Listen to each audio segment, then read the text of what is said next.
Jaalala kan jedhamu na keessaa du'ee jira.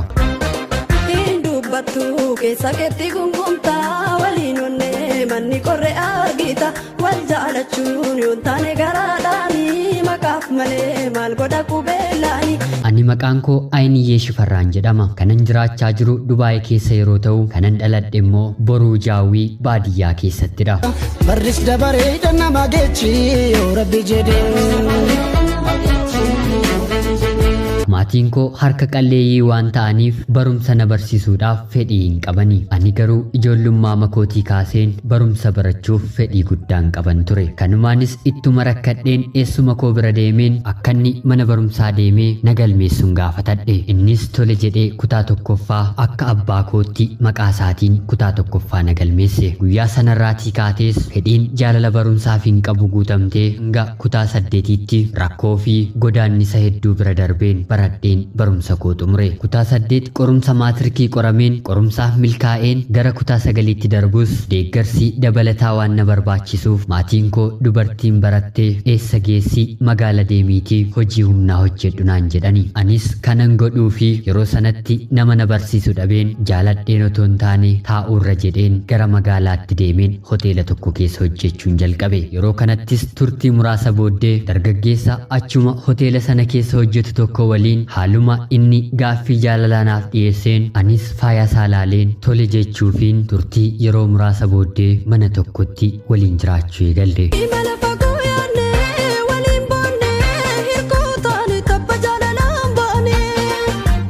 Wal danda'uunis waggaa 2 guutuu waliin dabarsine. Amalli isaa yeroo yerootti waan natti jijjiiramuuf wantan isa waliin karoorsee hedduu deemsa jalqabeen gidduutti addaan kuteera. Yoo xiqqaate isaaf si'a 3 ulfaa'een si'a 3 gadameessa koo keessaa daa'ima baaseera. Haalli yeroodhaa gara yerootti jijjiiramuunsaa fuuldura koof waan baay'ee na sodaachiseef tarii namichi kuni booddee nagatee deema ta'innaa jechuun karoorseen ulfaa'een ji'a 2-3 ergan guutee booddee daa'ima ofirraa baasuuf yeroo hamma kanaa ofirratti murteesseera. Yeroo sanatti haalli sunnaaf ulfaataa waan tureef hanga kanaatti cubbuu ta'e natti hin dhaga'amu. Haaluma kanaan anaa fi inni otoo waliin jiraachaa jirru haalli jireenya keenyaa fooyya'uu waan dideef anis yaada biyya hambaa deemuu kaaseefiin innis tole jedhee baay'ee gammadee rakkoon qabu deemiitii jireenya keenya nuuf fooyyessinaan jedhe. Ulfaataadha farda guluuf hin beekne sakaalaan haala geedhaleen jisu.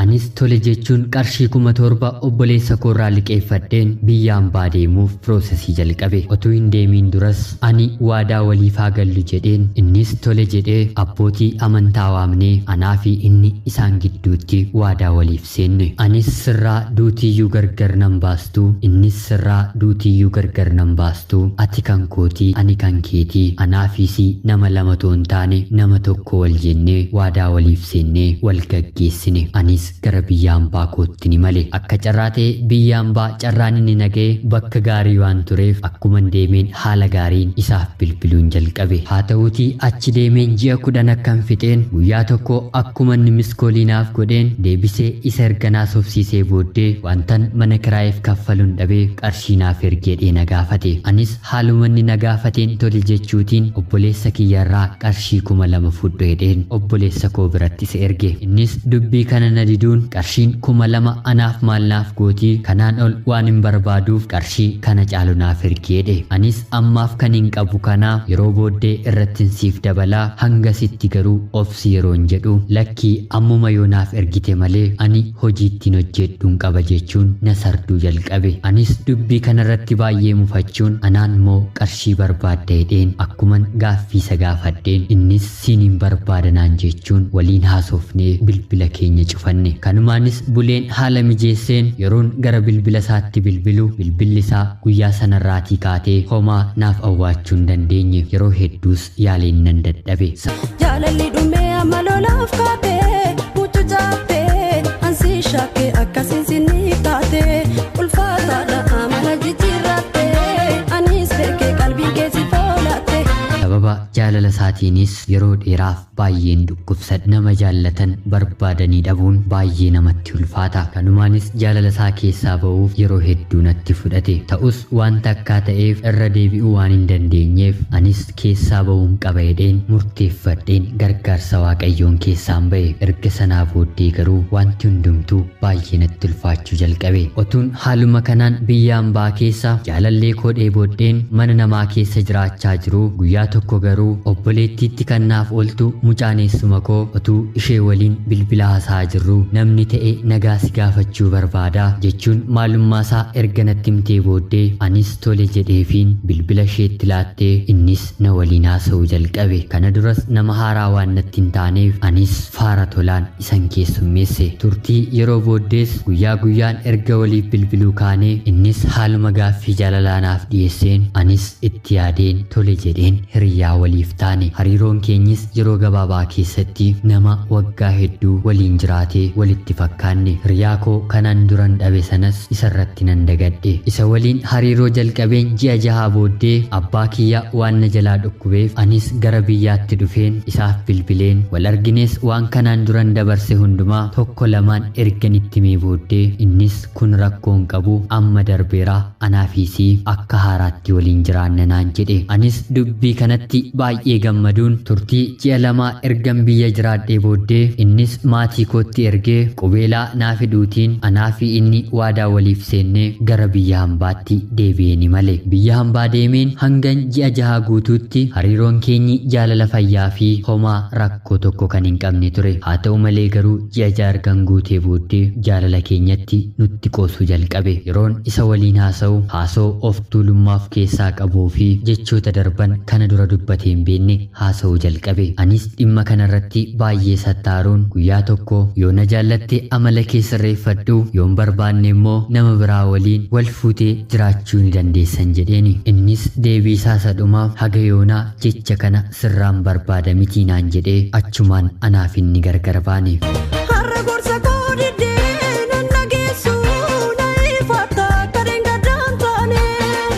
Kan koo rabbi beeka jedheen rabbitti laadheen hunduma isaa dhiise. Hariiroon kunis erga addaan citee yeroo ammaa kana waggaa 3 fixeera. Jaalala kan jedhamu na keessaa du'ee jira. Hiriyaa dhiiraa miti hiriyaa durbaa amanee waliin jiraachuun baay'ee natti ulfaateera. Yeroon namatti siiqus baay'ee na sodaachisa. Mee hadaraa yaa obboloota koo otuu obboleettiin keessan akkas rakkattee isin bira dhuftee maal jettanii gorsitu? Maal godhu? Ofii koof murteessuun baay'ee na sodaachiseera. Gargaarsa keessaniin barbaada. Yaada keessaniin na gargaara. Ayiniyyee Shifarraa Dubaa irraa nagaatti.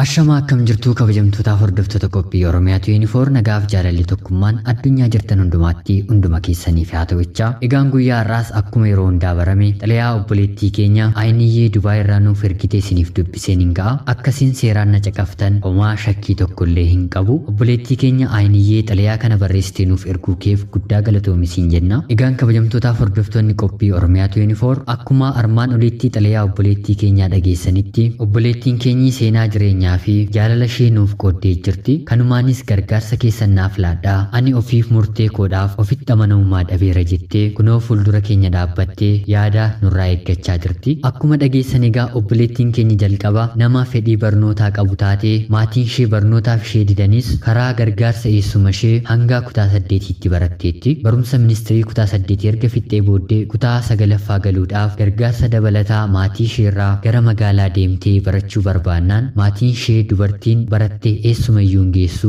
magaala deemiitee hojjedhu nuunis nu gargaareedhanii erga isheetti himanii booddee isheenis nama ishee barsiisu waan dhabdeef barumsa ishee addaan kuttee gara magaalaa deemtee hojii humnaa giroosarii keessa qacaramtee hojjechuu ni jalqabdi. Kanumaanis hiriyaa ishee tokko waliin wal bartee jaalala keessa seenanii bakka tokko jiraachuu eegalanii saniin booddees hojii gaddisiisaa hanga daa'ima 3 gadameessa ishee keessaa baasutti ishee qunnamee jira. Sanaan booddee biyya hambaa deemtee turtii yeroo muraasa booddee haala sababa qarshiitiin hiriyaa ishee waliin adda baatee jirti. Ammas hiriyaa lammataa qabattee hariiroo jalqabdus kunis milkaa'uu fi didee yeroo dheeraa qubeelaa erga walii fidhanii booddee biyya hambaa deemtee ji'a 6 erga fixxee booddee kunis milkaa'uu fi hin dandeenye gargar baatee jirti. Erga ta'iin kun hundinuu raawwatee anis jaalala keessaan bahee waggaa 3 fixeen jira. Amma dhugumatti hiriyaa dhiiraa miti hiriyaa shamarranii waliin icciitii koo hiradhee jiraachuun baay'ee natti ulfaataa baay'ees nan sodaadha. Mee maal gochuun qaba jettee obboleettiin keenyi gargaarsa yaadaa nu gaafattee jirti. Isinillee kabajamtootaaf hordoftoonni qophii Oromiyaa 24 yaada ishee gargaaruu danda'u obboleettii keenyaaf karaa komentii akka qooddanii fi